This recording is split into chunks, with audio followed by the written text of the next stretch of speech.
Pierre Robitaille, je suis le président du conseil d'administration de l'ARPAC. Les véhicules sont arrivés soit par une compagnie de remorquage qui peut carrément nous vendre le véhicule parce que le véhicule est défectueux. Il peut venir des compagnies d'assurance. On peut se l'avoir procuré dans les encans aussi.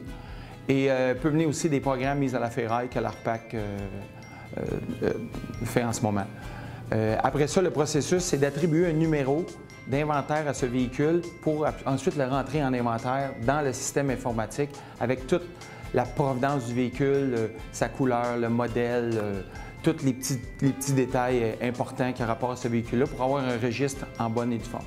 Mon nom, c'est Steve Lem. Je suis propriétaire de pièces d'Auto-MS à Sainte-Anne-des-Lacs. Après que le numéro soit attribué, le véhicule est rentré dans le garage pour prendre l'inventaire du véhicule. On fait partir le moteur, on vérifie ses composantes. Après ça, le véhicule est décontaminé. Ça veut dire que vidé de ses huiles, l'antigel, le réfrigérant, l'essence, les switches au mercure, les plombs, tout ce qui est contaminant après le véhicule est retiré à ce moment-là. Ce qu'on fait, c'est qu'on prend le véhicule, il y a quelqu'un qui est attitré à ça, qui va prendre l'inventaire de toutes les pièces qui sont encore bonnes sur le véhicule. On sait que c'est des véhicules accidentés ou c'est des véhicules qui ont des problèmes mécaniques ou en fin de vie. Alors, on récupère, on prend en inventaire tout ce qui peut être bon sur le véhicule pour le rentrer dans le système. Et après ça, les pièces sont prêtes à vendre aux consommateurs. Effectivement, à la fin de la vie du véhicule, il reste seulement la carcasse. Alors, normalement, on peut le garder quelques mois comme ça.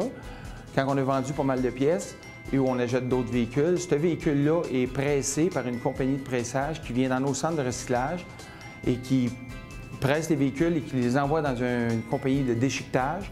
Et de là, les pièces, tous les morceaux deviennent tout petits et sont envoyés dans des fonderies pour être récupérés et faire d'autres véhicules ou n'importe quoi qui va avoir besoin du métal ou de l'aluminium.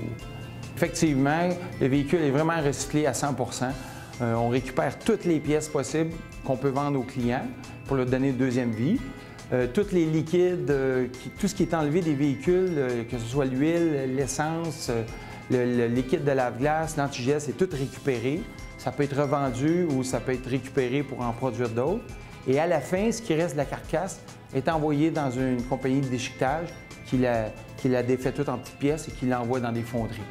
Recycler votre véhicule chez un membre ARPAC assure qu'aucun contaminant sera rejeté dans l'environnement et aussi d'avoir des pièces à bon prix.